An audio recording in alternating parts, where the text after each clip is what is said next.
നമസ്കാരം. വാർത്തയിൽ ഇന്ന് ആരംഭിക്കുന്നു. ആദ്യം പ്രധാന വാർത്തകൾ. यहाँ पे इन्होंने ये काले चांसलर अभी नोटिस भेजिए कि have you reported to the police how these measures are there, how these criminals are allowed to enter the university. SFI ബാനറുകൾ അഴിച്ചുമാറ്റണമെന്ന് ഗവർണർ. കാലിക്കറ്റ് VCയോട് വിശദീകരണം തേടി. ഗവർണർ പ്രതിഷേധം ക്ഷണിച്ചു വരുത്തുകയാണെന്ന് മുഖ്യമന്ത്രി. ഗവർണർക്ക് SFIയുടെ ചരിത്രം അറിയില്ലെന്ന് ഷംസീർ.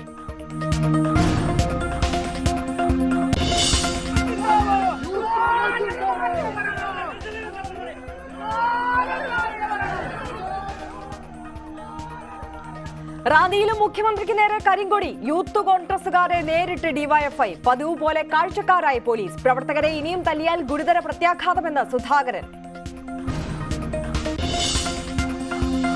KSRTCക്ക് 71 കോടി കൂടി അനുവദിച്ചു. തുക പെൻഷൻ വിതരണത്തിന്. സഹകരണ സംഘങ്ങളുടെ കൺസോർഷ്യം വഴി പണം കിട്ടിയില്ല. 9 മാസത്തിനിടെ KSRTCക്ക് നൽകിയത് 1335 കോടി. വണ്ടിപ്പെരിയാർ പോക്സോ കേസിൽ CBI അന്വേഷണം ആവശ്യപ്പെട്ട് കോൺഗ്രസ്. ഹൈക്കോടതിയെ സമീപിക്കുമെന്ന് കെ സുധാകരൻ. മഹിളാ കോൺഗ്രസിന്റെ DGP ഓഫീസ് മാർച്ചിൽ സംഘർഷം.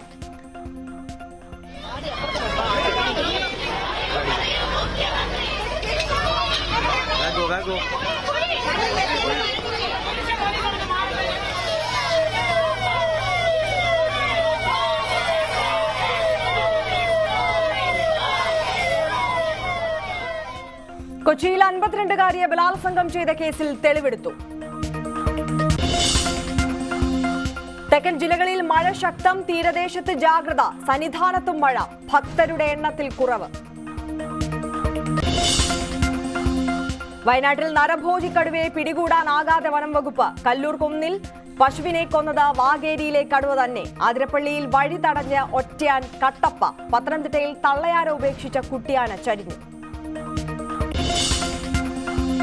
പാർലമെന്റ് അതിക്രമം അതീവ ഗൌരവതരമെന്ന് പ്രധാനമന്ത്രി. വിശദമായ അന്വേഷണം ആവശ്യം. രാഷ്ട്രീയം കളിക്കാനുള്ള സമയമല്ലെന്ന് മോദി. പാർലമെന്റിൽ നാളെ പ്രതിഷേധം ശക്തമാക്കാൻ പ്രതിപക്ഷം. ദക്ഷിണാഫ്രിക്കയ്ക്കെതിരായ ആദ്യ ഏകദിനം ഇന്ത്യയ്ക്ക് ജയം. 8 വിക്കറ്റിന്. അർഷദീപ് സിംഗിന് 5 വിക്കറ്റ്. സായി സുദർശനും ശ്രേയസ് അയ്യർക്കും അർദ്ധ സെഞ്ചുറി. SFI സംസ്ഥാന സെക്രട്ടറി PM ആർഷോ മാധ്യമങ്ങളെ കാണുന്നു. തത്സമയം. അദ്ദേഹം ഭയക്കേണ്ടുന്ന കാര്യമില്ല എന്നുള്ളതാണ്. ഈ സമയം വരെ ഞങ്ങൾ ഉയർത്തിയ ചോദ്യങ്ങൾക്ക് അദ്ദേഹം മറുപടി തരുന്നതിന് വേണ്ടി തയ്യാറാകുന്നില്ല. അദ്ദേഹം ഇപ്പോഴും ഇന്നലെ മാധ്യമങ്ങളെ കണ്ട ഘട്ടത്തിൽ ആവർത്തിച്ച് ചോദിച്ചത് ഞാൻ എന്തിന് ഈ ക്രിമിനലുകൾക്ക് മറുപടി കൊടുക്കണം എന്നുള്ളതിനെ സംബന്ധിച്ചാണ്. ഞങ്ങളെ സംബന്ധിച്ച് ഞങ്ങൾ അല്ലെങ്കിൽ ഈ സമരത്തിൽ അണിനിരന്നുകൊണ്ടിരിക്കുന്ന ആളുകൾ എന്നുള്ളത് ഈ സംസ്ഥാനത്തിനകത്തെ വിദ്യാർത്ഥികളാണ്. അദ്ദേഹം ചാൻസലറായിരിക്കുന്ന സർവകലാശാലകളിൽ പഠിച്ചുകൊണ്ടിരിക്കുന്ന വിദ്യാർത്ഥികളാണ്. ഞങ്ങൾക്ക് അദ്ദേഹം മറുപടി തന്നേ തീരും. ഞങ്ങൾക്കെന്നല്ല, കേരളത്തിലെ ഓരോ മനുഷ്യന്റെയും ചോദ്യത്തിലും മറുപടി തരുന്നതിന് വേണ്ടിയുള്ള ബാധ്യസ്ഥത കേരളത്തിലെ സർവകലാശാലകളുടെ ചാൻസലർക്കുണ്ട്. അദ്ദേഹം ഈ വിവിധ സെനറ്റുകളിലേക്ക് നടത്തിയിട്ടുള്ള നോമിനേഷൻ ചാൻസലർ എന്ന പദവിക്കകത്തിരുന്നു കൊണ്ടാണ്. ചാൻസലറാണ് നോമിനേറ്റ് ചെയ്തിട്ടുള്ളത്. ചാൻസലർ പദവിയിൽ അദ്ദേഹത്തെ ഇരുത്തിയിട്ടുള്ളത് കേരളത്തിലെ ജനങ്ങൾ തെരഞ്ഞെടുത്ത നിയമസഭ പാസാക്കിയിട്ടുള്ള സർവകലാശാല ആക്ട് പ്രകാരമാണ് സർവകലാശാലകളുടെ ചാൻസലർ പദവിയിൽ ഇരിക്കുന്നത്. അങ്ങനെ കേരള നിയമസഭ പാസാക്കിയ ആക്ട് പ്രകാരം സർവകലാശാലകളുടെ ചാൻസലർ പദവിയിലിരുന്ന് ആ പദവിയിലിരുന്ന് അദ്ദേഹം ചെയ്തുകൊണ്ടിരിക്കുന്ന, അദ്ദേഹം തന്നെ അവകാശപ്പെടുന്നത് പോലെ കാവ്യവൽക്കരണ ഇടപെടലുകൾ, ആ ഇടപെടലുകളുമായി ബന്ധപ്പെട്ട് സമൂഹത്തിനകത്ത് ഉയരുന്ന ചോദ്യങ്ങൾക്ക് മറുപടി പറയുന്നതിന് വേണ്ടിയുള്ള ഉത്തരവാദിത്വം അദ്ദേഹത്തിനുണ്ട്. അദ്ദേഹം ആവർത്തിച്ച് മനസ്സിലാക്കേണ്ടുന്നത് രാജ്ഭവനകത്തിരിക്കുന്നുണ്ട് എന്നതുകൊണ്ട് രാജാവാണ് താൻ എന്ന ധാരണയാണ് അദ്ദേഹത്തിന്. ഇത് ജനാധിപത്യ രാജ്യമാണ്. ജനാധിപത്യ രാജ്യത്തിനകത്ത്, ജനാധിപത്യ കേരളത്തിനകത്ത് ജനാധിപത്യ ചോദ്യങ്ങൾ ഉയരും, ജനാധിപത്യ സമരങ്ങൾ ഉയരും. ആ ചോദ്യങ്ങൾക്ക് മറുപടി പറയുന്നതിന് വേണ്ടിയുള്ള ഉത്തരവാദിത്വം അദ്ദേഹത്തിനുണ്ട്.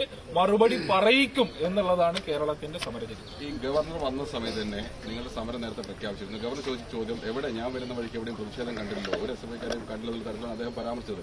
അതായത് അദ്ദേഹത്തിന്റെ സമരം നടന്നായിട്ട് അദ്ദേഹത്തിന് അറിവില്ല എന്നുള്ള തരത്തിലായിരുന്നു അദ്ദേഹത്തിന്റെ പരാമർശം.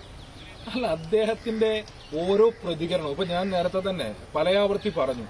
ഞങ്ങൾ ഈ സമരം ആരംഭിക്കുമ്പോൾ ഞങ്ങൾക്ക് പ്രധാനപ്പെട്ട ഒരു ചുമതല വഹിക്കുന്ന ചാൻസലർ പദവിയിലിരിക്കുന്ന ആളുമായാണ് ഞങ്ങൾ സമരം ചെയ്യുന്നത് എന്നുള്ളതിനെ സംബന്ധിച്ച് ഞങ്ങൾക്ക് വലിയ ആശങ്ക ഉണ്ടായിരുന്നു. എന്നാൽ ഈ ഘട്ടമെത്തുമ്പോൾ ചാൻസലറുടെ പോയിട്ട് ഞങ്ങൾ ഈ കഴിഞ്ഞ ദിവസങ്ങളൊക്കെ പറഞ്ഞിരിക്കുന്നത് പോലെ ചില തമാശ ചിത്രങ്ങളിലെ നാലാംകിട ഗുണ്ടാ കഥാപാത്രങ്ങൾ പോലെ തമാശ കഥാപാത്രമായിട്ട് അയാൾ മാറിക്കൊണ്ടിരിക്കുകയാണ്. അദ്ദേഹത്തിന്റെ ചോദ്യങ്ങളുമായി ബന്ധപ്പെട്ടിപ്പോ ഇദ്ദേഹം നടത്തിക്കൊണ്ടിരിക്കുന്ന വെല്ലുവിളികൾ ഇന്ന് ഈ ക്യാമ്പസിനകത്ത് ഇന്നലെ മുതൽ 4 ജില്ലകളിൽ നിന്നുള്ള പോലീസ് ഫോഴ്സിന് 4 ജില്ലകളിൽ നിന്നുള്ള പോലീസ് ഫോഴ്സിന്റെ ആയിരക്കണക്കിന് പോലീസുകാരുടെ നടുക്ക് നിന്നാണ് ഇദ്ദേഹം ഈ വെല്ലുവിളികൾ നടത്തിക്കൊണ്ടിരിക്കുന്നത്. ഇദ്ദേഹം എപ്പോഴും പറഞ്ഞുകൊണ്ടിരിക്കുന്നത് എന്നെ വന്ന് അടിക്കുക, നിങ്ങൾ എന്നെ വന്ന് ആക്രമിക്കുക, എന്നെ അടിക്കുക എന്ന് ആവർത്തിച്ച് പറഞ്ഞുകൊണ്ടിരിക്കുക. ഇപ്പൊ ഇവിടെ ഒരു പോലീസിന്റെയും സഹായമില്ലാതെ അല്ലെങ്കിൽ ഒരു പോലീസിന്റെയും സംരക്ഷണ കവചമില്ലാതെ ബഹുമാനപ്പെട്ട ചാൻസലർ ഇങ്ങോട്ട് കടന്നു വന്നു കഴിഞ്ഞാലും അദ്ദേഹത്തിന്റെ ദേഹത്തേക്ക് ഒരു കല്ലും ഞങ്ങൾ എറിയില്ല. അദ്ദേഹത്തെ ഒരു തരത്തിലും ഞങ്ങൾ ആക്രമിക്കില്ല. ഞങ്ങളുടെ സമരം ജനാധിപത്യപരമായിരിക്കും. ഞങ്ങളൊരു അക്രമത്തിനും നേതൃത്വം കൊടുക്കുന്ന ആളുകളല്ല. അപ്പൊ ഇദ്ദേഹം എന്തോ മറ്റേ റെസ്ലിംഗ് ചാമ്പ്യൻഷിപ്പിന് വന്നിരിക്കുന്നത് പോലെ അല്ലെങ്കിൽ എന്താ പറയാ മല്ലുയുദ്ധത്തിന് വന്നിരിക്കുന്നത് പോലെ യുദ്ധപ്രഖ്യാപനം നടത്തി ഞാനങ്ങ് യുദ്ധത്തിനിറങ്ങി പുറപ്പെട്ടിരിക്കുകയാണ് എന്നുള്ള ശരീരഭാഷയോടെയാണ് അദ്ദേഹം ഓരോന്ന് പറഞ്ഞുകൊണ്ടിരിക്കുന്നത്. ഞങ്ങൾ ഉയർത്തുന്ന മുദ്രാവാക്യങ്ങൾ രാഷ്ട്രീയ മുദ്രാവാക്യങ്ങളാണ്. ഞങ്ങളുടെ ചോദ്യങ്ങൾ രാഷ്ട്രീയ ചോദ്യങ്ങളാണ്. ഞങ്ങളുടെ സമരം രാഷ്ട്രീയ സമരമാണ്. ആ സമരവുമായി ഞങ്ങൾ മുന്നോട്ട് പോകും. ആ സമരം കേരളത്തിലെ പൊതുസമൂഹം കണ്ടുകൊണ്ടിരിക്കുന്നുണ്ട്. കേരളത്തിലെ മതനിരപേക്ഷ ചേരിയിൽ നിൽക്കുന്ന സർവകലാശാലകൾ, കലാലയങ്ങൾ സംഘപരിവാർ കേന്ദ്രങ്ങളാകരുത് എന്ന നിലപാടുള്ള മുഴുവൻ മനുഷ്യരും ഞങ്ങളുടെ സമരത്തോടൊപ്പമുണ്ട്. ആ സമരം ഞങ്ങൾ കരുത്തോടെ തുടരും. ഈ എസ്എഫ്ഐക്കാർ ഇറങ്ങി ഓടിയെന്നാണ് അദ്ദേഹം പറഞ്ഞത്. ഈ കാറിൽ വന്നപ്പോൾ കരിങ്കൊടിയുമായി വന്നു, ഞാൻ അങ്ങോട്ട് ഇറങ്ങി നിന്നപ്പോൾ തന്നെ ഓടി രക്ഷപ്പെടുന്നു എന്നാണ് പറഞ്ഞത്. ഇപ്പോൾ നിങ്ങൾ ഓരോരുത്തരും ഞങ്ങളുടെ സമരം കണ്ടുകൊണ്ടിരിക്കുന്നു. മാധ്യമങ്ങളൊക്കെ തന്നെ സമരം റിപ്പോർട്ട് ചെയ്തുകൊണ്ടിരിക്കുന്നുണ്ട്. ഞങ്ങളുടെ സമരത്തെ സംബന്ധിച്ച് ഏത് നിലയിലാണ് സമരം മുന്നോട്ട് പോയിക്കൊണ്ടിരിക്കുന്നത് എന്നുള്ളത് നിങ്ങൾക്ക് നല്ല ബോധ്യമുണ്ട്. നിങ്ങൾ നിങ്ങളുടെ മാധ്യമ സ്ഥാപനങ്ങൾ വഴി പൊതുസമൂഹത്തെയും കാണിച്ചുകൊണ്ടിരിക്കുന്നുണ്ട്. ഈ ജനങ്ങൾക്കും നല്ല ബോധ്യമുണ്ട്. അപ്പൊ അതുകൊണ്ട് ഞങ്ങൾ ആ നിലയിൽ തന്നെ സമരം മുന്നോട്ട് കൊണ്ടുപോകും. ഇദ്ദേഹം ലക്ഷ്യം വെച്ചുകൊണ്ടിരിക്കുന്നത് ഇപ്പൊ ഇന്നലെ അദ്ദേഹത്തിന് നല്ല ഉദ്ദേശം ഉണ്ടായിരുന്നു, എങ്ങനെയും സമരക്കാർക്കിടയിലേക്ക് ഇറങ്ങുക, ഏതെങ്കിലും പ്രകോപനം സൃഷ്ടിച്ച് എങ്ങനെയെങ്കിലും സമരത്തെ അക്രമാസക്തമാക്കി മാറ്റുക. ആ ഒരൊറ്റ ലക്ഷ്യത്തോടെയാണ് ഇന്നലെ മുതൽ അല്ലെങ്കിൽ കഴിഞ്ഞ കുറെ ദിവസങ്ങളായിട്ട് അദ്ദേഹം ശ്രമിച്ചുകൊണ്ടിരിക്കുന്നത്. ഇന്നലെ അദ്ദേഹത്തിന്റെ ശ്രമം നടന്നില്ല. അപ്പൊ അതിന്റെ ഒരു തുടർച്ചയാണ് ഇപ്പൊ ഇന്ന് നമ്മൾ കണ്ടത്. ക്യാമ്പസിനകത്തൂടെ നടത്തിയിട്ടുള്ള ഷോ ഓഫ് നമ്മൾ കണ്ടത് അതിന്റെ തുടർച്ചയാണ്. ഇദ്ദേഹത്തെ പ്രതീക്ഷിക്കുന്നത് പോലെ അദ്ദേഹത്തെ ആക്രമിക്കുക എന്നുള്ളതല്ല ഞങ്ങളുടെ അജണ്ട. ഞങ്ങളുടെ രാഷ്ട്രീയ മുദ്രാവാക്യങ്ങൾ ഉയർത്തിപ്പിടിച്ചുകൊണ്ട് ഞങ്ങളുടെ സമരം ശക്തമാക്കി മുന്നോട്ട് കൊണ്ടുപോവുക എന്നുള്ളതാണ് ഞങ്ങളുടെ അജണ്ട. ഇതിനകത്ത് ഞങ്ങളെ സംബന്ധിച്ച് ഇദ്ദേഹത്തിന്റെ ഷോ വർക്കിന് അല്ലെങ്കിൽ കീലേരി അച്ചു നിലവാരത്തിൽ നടത്തിക്കൊണ്ടിരിക്കുന്ന വെല്ലുവിളികൾക്കോ കമന്റുകൾക്കോ മറുപടി പറയുന്നൊരു നിലവാരത്തിലേക്ക് എന്ത് തന്നെയാണെങ്കിലും ഇറങ്ങുന്നതിന് വേണ്ടി എസ്എഫ്ഐ ഉദ്ദേശിക്കുന്നില്ല. ഞങ്ങൾ ഏറ്റവും ശക്തമായി ഞങ്ങളുടെ സമരം തുടരും. സമരവുമായി ബന്ധപ്പെട്ട് ഇപ്പൊ യൂത്ത് കോൺഗ്രസും KSU ഒക്കെ സോഷ്യൽ മീഡിയയിൽ വഴി ഉന്നയിക്കുന്ന ഒരു ആരോപണം, ഈ KSUക്കാർക്കൊക്കെ പോലീസ് ക്രൂരമായ മർദ്ദനം ഏൽക്കുമ്പോൾ ഈ ആർഷോ അടക്കമുള്ള നേതാക്കന്മാരെ ഇന്നലെ പോലീസ് അറസ്റ്റ് ചെയ്തുകൊണ്ടുവന്ന വീഡിയോ അടക്കം പങ്കുവച്ചിട്ടാണ് പ്രചാരണം നടത്തുന്നത്. അതായത് ഒരു അഡ്ജസ്റ്റ്മെന്റ് സമരം രീതിയിലാണ് നടത്തിയത്. പോലീസുകാർ നിങ്ങളെ കൂട്ടിക്കൊണ്ടുപോയ രീതിയൊക്കെ വിമർശിക്കുന്നുണ്ട്. അങ്ങനെ ഏതെങ്കിലും തരത്തിലുള്ള അഡ്ജസ്റ്റ്മെന്റ് ആണ് നടന്നത് യഥാർത്ഥത്തിൽ?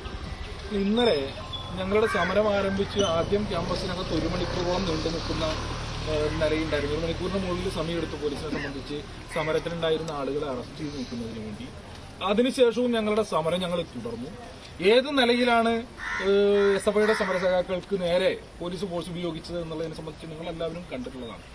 ഈ ഘട്ടത്തിൽ ഞങ്ങളുടെ നിരവധി സഖാക്കൾക്ക് അതിക്രൂരമായി പരിക്കേൽക്കുന്ന സാഹചര്യം ഉണ്ടായിട്ടുണ്ട്. ഇന്നലെ നിങ്ങൾ തന്നെ റിപ്പോർട്ട് ചെയ്തതാണ്. ഞങ്ങളുടെ പ്രവർത്തകർക്ക് തലപൊട്ടി ചോരയൊലിച്ചുകൊണ്ടിരിക്കുന്ന എസ്എഫ്ഐ സഖാക്കളുടെ ദൃശ്യങ്ങൾ നിങ്ങളുടെ ചാനലുകളിലൂടെ തന്നെ പൊതുസമൂഹത്തിലേക്ക് എത്തിയിട്ടുള്ളതാണ്.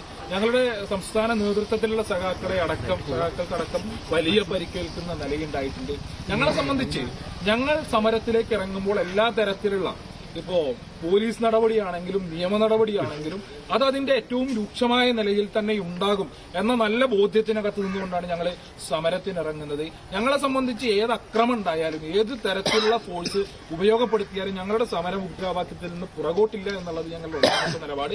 2, നിലവിൽ കേരളത്തിനകത്ത് യൂത്ത് കോൺഗ്രസും KSUവും നടത്തിക്കൊണ്ടിരിക്കുന്നത് പോലെ ഒരു സമരവുമായി ബന്ധപ്പെട്ട് പോലീസ് ആക്ഷൻ ഉണ്ടായാൽ അല്ലെങ്കിൽ ഈ പറഞ്ഞ പോലെ കേസെടുക്കുന്ന സാഹചര്യം ഉണ്ടായാൽ അയ്യോ ഞങ്ങളെ ആക്രമിക്കുന്നു എന്ന് പറഞ്ഞ് കരഞ്ഞു പോകുന്ന ഒരു നില എന്തായാലും ഞങ്ങൾ സ്വീകരിക്കില്ല. കാരണം ഞങ്ങളെ സംബന്ധിച്ച് ഇതിനേക്കാളൊക്കെ എത്രയോ വലിയ ഇതിനേക്കാളൊക്കെ എത്രയോ വലിയ സമരമുഖങ്ങളിലൂടെ സഞ്ചരിച്ച സംഘടനയാണ് SFI. നമുക്കറിയാം കോഴിക്കോട് ജില്ലക്കകത്ത് നിങ്ങൾക്ക് ഓർമ്മയുണ്ടാകും, SFIയുടെ സമരത്തിന് നേരെ UDF ഭരണകാലത്ത് SFIയുടെ സമരത്തിന് നേരെ പോലീസ് വെടിയുതിർത്ത അനുഭവം കാഴ്ച നിങ്ങൾക്കൊക്കെ ഓർമ്മയുണ്ടാകും. ആ നിലയിൽ തന്നെ SFI സമരങ്ങളെ കഴിഞ്ഞ UDF മിനിസ്ട്രിയുടെ സമയത്ത് എങ്ങനെയായിരുന്നു നേരിട്ടത് എന്നുള്ളത് നമ്മുടെ മുൻപിൽ അനുഭവമുണ്ട്. പാഠപുസ്തകവുമായി ബന്ധപ്പെട്ട് പഠിക്കാൻ പാഠപുസ്തകം ആവശ്യപ്പെട്ടുകൊണ്ട് സമരം ചെയ്ത SFI പ്രവർത്തകർക്ക് നേരെ ഇലക്ട്രിക് ലാത്തി പ്രയോഗിച്ച ആഭ്യന്തര വകുപ്പ് ഉണ്ടായിരുന്ന സംസ്ഥാനമാണ് കേരളം എന്നുള്ളത്. അതേപോലെ തന്നെ സമരം നടക്കുന്ന പ്രവർത്തകരുടെ തലയടിച്ച് പൊളിക്കുന്ന, ഇതിനു മുൻപ് SFIയുടെ സംസ്ഥാന സെക്രട്ടറി ആയിരുന്ന സഖാവ് P. ബിജുവിന്റെ ഒരു ചിത്രപ്പഴും നമ്മുടെയൊക്കെ സഖാവ് നമ്മളെ വിട്ടുപിരിഞ്ഞു പോയി. എന്നിരുന്നാലും നമ്മുടെയൊക്കെ ഓർമ്മകളിലേക്ക് കടന്നു വരും ഏത് നിലയിലാണ് സഖാവിനെയൊക്കെ ആക്രമിച്ചെന്നുള്ളത്. ഈ പറഞ്ഞ പോലെ ഗീനാകുമാരിയുമായി ബന്ധപ്പെട്ട്, ഈ SFIയുടെ മുൻകാല നേതാവായിരുന്ന ഗീനാകുമാരിയുമായി ബന്ധപ്പെട്ട് ഈ അടുത്ത കാലത്താണ് നിങ്ങളൊക്കെ റിപ്പോർട്ട് ചെയ്ത ഒരു വാർത്തയുണ്ടായിരുന്നു. അന്ന് സഖാവിനെ ആക്രമിച്ച പോലീസ് ഉദ്യോഗസ്ഥൻ റിട്ടയർ ചെയ്യുന്ന ഒരു സാഹചര്യം എത്തുമ്പോഴേക്കും ആ മുൻകാല SFI പ്രവർത്തകരെ കാണാൻ വന്നതുമായി ബന്ധപ്പെട്ടിട്ടുള്ള വാർത്തയൊക്കെ. അപ്പൊ അങ്ങനെ വിദ്യാർത്ഥി സമരങ്ങളെ അതിക്രൂരമായി ആക്രമിച്ചൊതുക്കിയിരുന്ന ഒരു കാലഘട്ടം ഉണ്ടായിരുന്നു. അതിൽ നിന്നൊക്കെ കേരളം ഒരുപാട് മാറി എന്നുള്ളതിന്റെ വസ്തുത കൂടി നമ്മുടെ മുൻപിലുണ്ട്.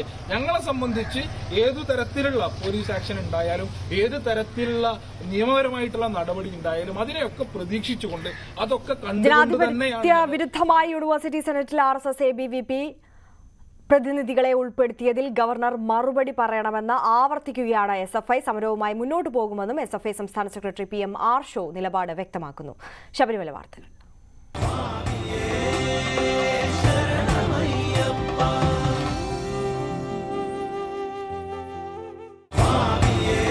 ശബരീശ ദർശനം നിങ്ങൾക്കായി സമർപ്പിക്കുന്നത് വ്രതശുദ്ധിയുടെയും നന്മയുടെയും നാളുകൾ പരിശുദ്ധമാക്കാം മിൽമയ്ക്കൊപ്പം. മിൽമ, കേരളം കണികണ്ടുണരുന്ന നന്മ. ശബരിമലയിൽ മഴ. വൈകിട്ടോടെയാണ് മഴ തുടങ്ങിയത്. മഴ നനഞ്ഞുള്ള മല കയറ്റം തീർത്ഥാടകർക്ക് ബുദ്ധിമുട്ടായി. CV അനുമോദ് സന്നിധാനത്ത് നിന്ന് നമുക്കൊപ്പം ചേരുകയാണ്. അല്പസമയത്തിനകം ചേരും എന്ന് മനസ്സിലാക്കുന്നു. സന്നിധാനത്ത് വൈകിട്ടോടുകൂടി മഴ ആരംഭിച്ചിരിക്കുകയാണ്. മഴ നനഞ്ഞുകൊണ്ട് ക്യൂ നിൽക്കുക, മല കയറുക എന്നതൊക്കെ തീർത്ഥാടകരെ സംബന്ധിച്ച് ബുദ്ധിമുട്ടുള്ള കാര്യം തന്നെയാണ്.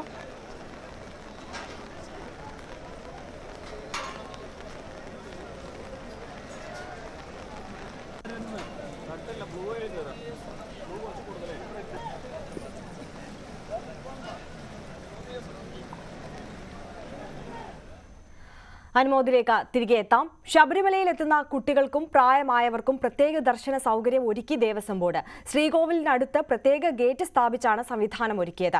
ഇതുവഴി കുട്ടികളെയും അവർക്കൊപ്പമുള്ള ഒരു രക്ഷകർത്താവിനെയുമാണ് കടത്തിവിടുന്നത്. സംവിധാനം ദുരുപയോഗം ചെയ്യാതിരിക്കാൻ ദേവസ്വം ഗാർഡുമാരും പോലീസും ഡ്യൂട്ടിക്കുണ്ടാകും. ശബരിമല സന്നിധാനത്ത് ഇത്തവണ കുഞ്ഞുമാളികപ്പുറങ്ങളും കുഞ്ഞയ്യപ്പന്മാരും പ്രായമായവരുമാണ് കൂടുതൽ വരുന്നതെന്നാണ് ദേവസ്വം ബോർഡിന്റെ വിലയിരുത്തൽ. തിരക്ക് നിയന്ത്രിക്കുന്നതിൽ ഇവർ കൂടുതലായി എത്തുമ്പോൾ ചില ബുദ്ധിമുട്ടുകൾ ഉണ്ടാകുന്നുണ്ട്.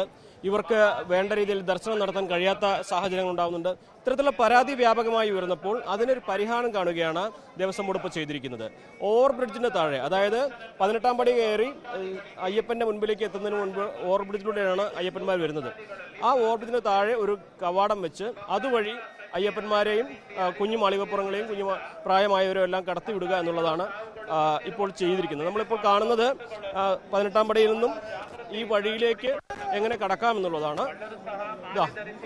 ഇതിപ്പോ ഈ വഴി നേരെ കടന്നെത്തുന്നത് 18ാം പടിയിൽ സേവനം അനുഷ്ഠിക്കുന്ന പോലീസ് അയ്യപ്പന്മാർ വിശ്രമിക്കുന്ന ഇടമാണ്. ഇതിനിടയിലൂടെ കടന്ന് ഓവർബ്രിഡ്ജിന്റെ താഴെ വെച്ചുള്ള ഈ ഒരു കവാടം, ഇത് പുതിയതായിട്ട് നിർമ്മിച്ചതാണ്. ഇതുവഴി അയ്യപ്പന്മാരെ കടത്തിവിട്ട് ശ്രീകോവിലിന്റെ മുൻപിലുള്ള റോയിലേക്ക് അവരെ പ്രവേശിപ്പിക്കുകയാണ് ചെയ്യുന്നത്. ഇങ്ങനെ ചെയ്യുമ്പോൾ സ്വാഭാവികമായിട്ടും കുട്ടികൾക്ക് ഏറ്റവും മുൻപിൽ നിന്ന് തന്നെ തൊഴാനുള്ള ഒരു സാഹചര്യം ഉണ്ടാകും. കുട്ടികൾ വളരെ ദൂരെ നിന്ന് വരുന്നവരൊക്കെ വേണ്ട പോലെ ദർശനം നടത്താതെ മടങ്ങിപ്പോകുന്നു എന്ന സങ്കടവും പരാതിയൊക്കെ ഒരുപാട് ഉന്നയിച്ച സാഹചര്യത്തിലാണ് അതിനൊക്കെ ഒരു പരിഹാരം എന്ന രീതിയിൽ ഇപ്പോൾ ദേവസ്വം ബോർഡ് ഇത് നിശ്ചയിച്ചിട്ടുള്ളത്. ശരി, ശബരിമലയിൽ മഴ തുടരുകയാണ്. വൈകിട്ടോടെയാണ് മഴ ആരംഭിച്ചത്. മഴ നനഞ്ഞുള്ള മലകയറ്റം തീർത്ഥാടകർക്ക് ബുദ്ധിമുട്ടായിരിക്കുന്നു. CV അനുമോദ് സന്നിധാനത്ത് നിന്ന് നമുക്കൊപ്പം ചേരുകയാണ്. അനുമോദ്, ഈ സന്നിധാനത്ത് മഴ ഒരു പ്രതിസന്ധി ആവുകയാണല്ലേ? എത്ര നേരം ക്യൂ നിൽക്കണം ഈ മഴ നനഞ്ഞ തീർത്ഥാടകർക്ക്? വലിയ പ്രശ്നമാകുന്നുണ്ടല്ലേ? തീർച്ചയായും വൈകുന്നേരം 4:30യോടെയാണ് മഴ തുടങ്ങിയത്. ഇപ്പോഴും മഴ മാറിയിട്ടില്ല. അതുകൊണ്ട് തന്നെ തീർത്ഥാടകരുടെ ഒഴുക്കിന് അല്ലെങ്കിൽ വരവിന് അത് വലിയ ബുദ്ധിമുട്ടുണ്ടാക്കിയിട്ടുണ്ട്. പമ്പയിൽ നിന്നും തീർത്ഥാടകർ വളരെ കുറച്ച് മാത്രമേ വരുന്നുള്ളൂ. വന്നവർ തന്നെ പൂർണ്ണമായും മഴ നനഞ്ഞ് ആകെ ഒട്ടി നിൽക്കുന്നുണ്ട്. ചെറിയ കുട്ടികളൊക്കെ മഴ നനഞ്ഞ് ആണ് ദർശനത്തിന് നിന്ന കാഴ്ച വളരെ വിഷമമുണ്ടാക്കുന്നതാണ്. മാത്രമല്ല ഇനി ഇതേപോലെ മഴ തുടരുകയാണെങ്കിൽ ഇവർക്കൊക്കെ രാത്രി വിരിവെക്കുക എന്നുള്ളതും വലിയ പ്രശ്നമാണ്. സാധാരണഗതിയിൽ തുറസായ സ്ഥലങ്ങളിലൊക്കെ വിരിവെച്ച് നെയ്യഭിഷേകത്തിനുള്ള കാര്യങ്ങളൊക്കെ ചെയ്യുന്നവരാണ്. പക്ഷേ ഇന്നിങ്ങനെ മഴ പെയ്യുകയാണെങ്കിൽ അവർക്ക് തുറസായ സ്ഥലത്തൊന്നും വിരിവെക്കാൻ കഴിയുകയില്ല. അവർക്കെല്ലാം താമസിക്കാനുള്ള സൗകര്യവും ഇവിടെ വളരെ പരിമിതമാണ്. 1500-ൽ താഴെ മാത്രമാണ് ഇവിടെ വിരിവെക്കാനുള്ള സൗകര്യങ്ങളൊക്കെ മുറികളും വിരിവെപ്പ് കേന്ദ്രങ്ങളൊക്കെ ഉണ്ടാവുക. സ്വാമി എവിടെ വരുന്നത്? சாமி சென்னை. എന്താ மழை அதிகமாக தான் இருக்குது. ஆனாலும் சாமியை பார்க்கறதுக்காக வந்திருக்கோம். மழை என்ன பிரச்சனை இருந்தாலும் கவலை இல்லை, நாங்கள் சாமியை பார்ப்போம். சாமியை பார்த்துட்டு தான் போவோம். സ്വാമി എവിടെ വരുന്നു? മഴ എങ്ങനെ ബുദ്ധിമുട്ടുണ്ടാക്കുന്നില്ല? കുഴപ്പമൊന്നുമില്ല, തിരക്കുറവുണ്ട്. മുംബൈയിൽ കയറുമ്പോൾ ബുദ്ധിമുട്ടുണ്ടായോ? ഇല്ല, കുഴപ്പമൊന്നുമില്ല. സ്വാമിയെ കാണാനാണല്ലോ അല്ലേ? എന്താണെങ്കിലും മഴ ഈ ദർശനത്തിനെത്തുന്ന അയ്യപ്പന്മാർക്ക് ബുദ്ധിമുട്ടുണ്ടാക്കുന്നത് ഇത്തരത്തിലാണ്. ഒന്ന്, ഇവർക്ക് വിരിവെക്കാനുള്ള സൗകര്യങ്ങൾ വളരെ കുറവാണ്. 2, ചെറിയ കുട്ടികളുമായിട്ട് പമ്പ മുതൽ സന്നിധാനം വരെ മഴ നനഞ്ഞ് വരേണ്ട ഒരു സാഹചര്യം. ഇതെല്ലാം സഹിക്കാൻ തയ്യാറായിട്ട് തന്നെയാണ് അയ്യപ്പന്മാർ വന്നിട്ടുള്ളത്, അത് നമുക്കും അറിയാം. പക്ഷേ ചെറിയ കുട്ടികളൊക്കെ ഇങ്ങനെ മഴ നനഞ്ഞ് പോകുമ്പോഴുണ്ടാകുന്ന ഒരു വിഷമം അത് സ്വാഭാവികമായിട്ടും ഇന്നത്തെ ദിവസം നമുക്ക് പങ്കുവയ്ക്കാതിരിക്കാനാകില്ല. എന്തു തന്നെയാണെങ്കിലും മഴ തുടരുകയാണ്. അതേസമയം ഇതുവരെ 60,000-ലേറെ അയ്യപ്പന്മാർ മാത്രമാണ് സന്നിധാനത്തേക്ക് എത്തിയിട്ടുള്ളത്. 1,00,000-ഓളം പേർ വരുമെന്ന് കണക്കാക്കിയ ദിവസമാണ്. ഒരുപക്ഷെ മഴയായതിനാൽ പമ്പയിലും മറ്റും ഇവർ കാത്തു നിൽക്കുകയായിരിക്കാം മഴ മാറുന്നതുവരേക്കും. നിലവിലെ സാഹചര്യങ്ങൾ ഇപ്രകാരമാണ് സന്നിധാനത്തും. ശരി, CV അനുമോദാണ് വിശദാംശങ്ങൾ നൽകിയത്.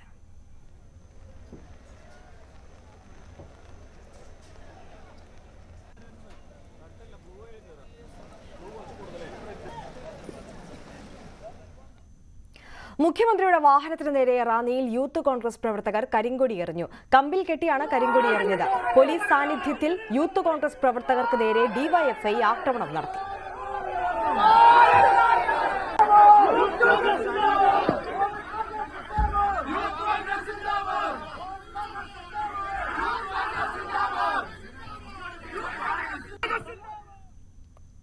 നവകേരള സദസ്സ് പത്തനംതിട്ട ജില്ലയിൽ പര്യടനം തുടരുകയാണ്. ആറന്മുള നിയോജക മണ്ഡലത്തിലെ ആദ്യ സദസ്സ് പൂർത്തിയായി. പത്തനംതിട്ട DCC മുൻ പ്രസിഡന്റും DCC മുൻ ജനറൽ സെക്രട്ടറിയും നവകേരള സദസ്സിൽ പങ്കെടുത്തു. DCC മുൻ അധ്യക്ഷൻ ബാബു ജോർജും ജനറൽ സെക്രട്ടറി ആയിരുന്ന സജി ചാക്കോയുമാണ് പത്തനംതിട്ടയിലെ പ്രഭാത യോഗത്തിൽ പങ്കെടുത്തത്.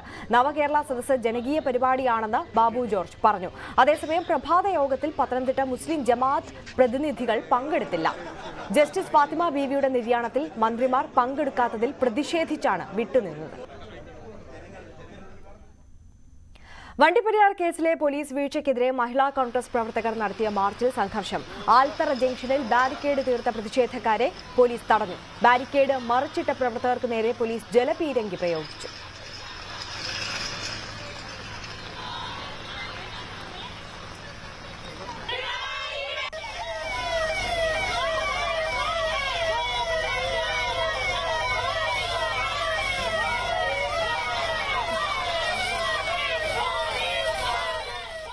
പോലീസിലുള്ള വിശ്വാസം നഷ്ടപ്പെട്ടെന്നും വണ്ടിപ്പെരിയാർ വിഷയത്തിലെ ദുരൂഹത നീക്കാൻ കേന്ദ്ര ഏജൻസി അന്വേഷണം നടത്തണമെന്നും മാർച്ച് ഉദ്ഘാടനം ചെയ്ത VM സുധീരൻ ആവശ്യപ്പെട്ടു. വണ്ടിപ്പെരിയാർ കേസിൽ CBI അന്വേഷണം ആവശ്യപ്പെട്ട ഹൈക്കോടതിയെ സമീപിക്കുമെന്ന് KPCC പ്രസിഡന്റ് K സുധാകരൻ. പ്രതി കുറ്റം സമ്മതിച്ചിട്ടും ശിക്ഷ വിധിക്കാത്തത് ആശ്ചര്യമാണ്. കുട്ടിയുടെ കുടുംബത്തിന് ആവശ്യമായ നിയമസഹായം നൽകും. ഇടതു സർക്കാരിന്റെ ഒരു ഏജൻസിയും അന്വേഷിച്ചാൽ ശരിയാവില്ല. അതിനാൽ പുതിയ അന്വേഷണ ഏജൻസി വേണമെന്നും സുധാകരൻ പറഞ്ഞു. വണ്ടിപ്പെരിയാറിൽ 6 വയസ്സുകാരിയുടെ വീട് സന്ദർശിക്കുകയായിരുന്നു അദ്ദേഹം. ഇവിടെ വന്നിരിക്കുന്ന ഏറ്റവും വലിയ ദുരന്തം പ്രതി കുറ്റം സമ്മതിച്ചിട്ട് പോലും ശിക്ഷ വിധിച്ചില്ല കോടതി എന്നത് ആശങ്കാജനകമായ ഒരു വസ്തുതയാണ്. ഈ ചെറുപ്പക്കാരൻ്റെ രാഷ്ട്രീയ സ്വാധീനം, അതിലൂടെ പോലീസ് നടത്തിയ അഭ്യാസം, ഈ കേസ് ഈ രീതിയിലൊക്കെ പോയത് തികഞ്ഞ രാഷ്ട്രീയ പശ്ചാത്തലത്തിലാണ് എന്നത് വ്യക്തമാണ്. തീർത്തും ഭരണകക്ഷിയുടെ സ്വാധീനത്തിൻ്റെ മുൻപിൽ കോടതി പോലും കീഴടങ്ങിയോ എന്ന് സംശയിക്കുന്ന ആശങ്കാജനകമായ ഒരു വസ്തുതയാണ് ഈ കേസിൽ പഠിക്കുമ്പോൾ നമുക്ക് മനസ്സിലാവുന്നത്. ഇടവേളയാണ്. കൂടുതൽ വാർത്തകൾക്കും വിശദാംശങ്ങൾക്കും malayalam.news18.com സന്ദർശിക്കും.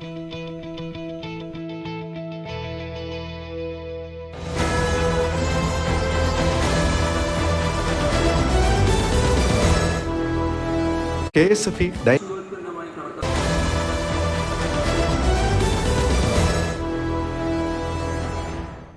വാർത്തകളിലേക്ക്. KSRTCക്ക് 71 കോടി കൂടി അനുവദിച്ചു. പെൻഷൻ വിതരണത്തിനാണ് തുക അനുവദിച്ചത്. നവംബർ മുതൽ പെൻഷൻ ആവശ്യമായ തുക സഹകരണ സംഘങ്ങളുടെ കൺസോർഷ്യം വഴി ലഭ്യമാക്കാനായിരുന്നു മുൻ തീരുമാനം. ഇതിന്റെ നടപടികൾ പൂർത്തിയാകാത്ത സാഹചര്യത്തിലാണ് ഈ മാസത്തെ പെൻഷൻ വിതരണത്തിന് ആവശ്യമായ തുക സർക്കാർ സഹായമായി ലഭ്യമാക്കാൻ തീരുമാനിച്ചത്. 9 മാസത്തിനിടെ 1335 കോടിയാണ് KSRTCക്ക് സർക്കാർ നൽകിയത്. സംസ്ഥാനത്ത് വീണ്ടും കോവിഡ് വ്യാപനം. കോവിഡിന്റെ ഉപവകഭേദം JN1 ആണ് വ്യാപിക്കുന്നത്. ഇന്നലെ 302 പേർക്ക് കോവിഡ് സ്ഥിരീകരിച്ചതോടെ ആരോഗ്യവകുപ്പ് നിരീക്ഷണം ശക്തമാക്കി. ആശങ്കപ്പെടേണ്ട സാഹചര്യമില്ലെന്ന് മന്ത്രി വീണ ജോർജ് പറഞ്ഞു. കേന്ദ്ര ആരോഗ്യ മന്ത്രാലയവും സാഹചര്യം നിരീക്ഷിക്കുന്നുണ്ട്. ബസ് കാറിൽ തട്ടിയത് ചോദ്യം ചെയ്ത കാർ യാത്രികർക്ക് ക്രൂരമർദ്ദനം. ബേപ്പൂർ സ്വദേശികളായ ഭർത്താവും ഭാര്യയുമാണ് ബസ് ഡ്രൈവറുടെ ക്രൂരമർദ്ദനത്തിന് ഇരയായത്. ഇന്നലെ വൈകുന്നേരം കോഴിക്കോട് മാനാഞ്ചിറ BEM സ്കൂളിന് സമീപം വെച്ചാണ് സംഭവം. കസബ പോലീസ് ഡ്രൈവർക്കെതിരെ വധശ്രമത്തിനും സ്ത്രീക്കെതിരെ അതിക്രമം നടത്തിയതിനും കേസെടുത്തു.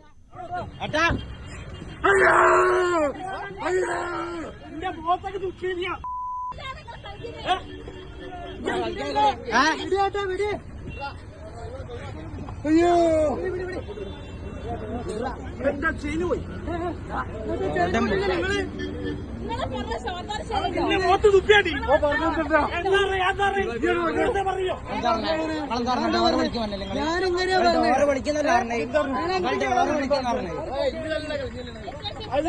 തീരുമാനമായി ഈ പോകല്ലേ ഏത് തീരുമാനം ഈ പോകുന്ന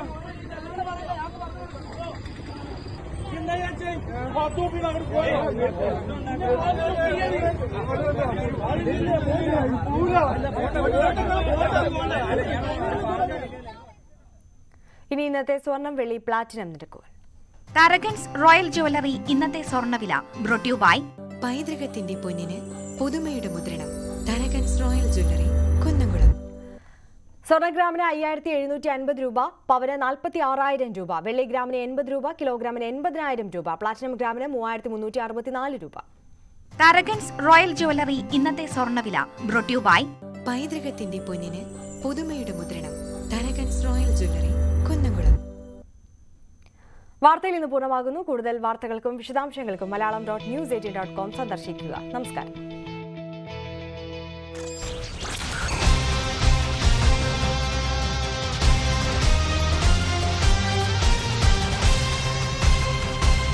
ഈ പരിപാടി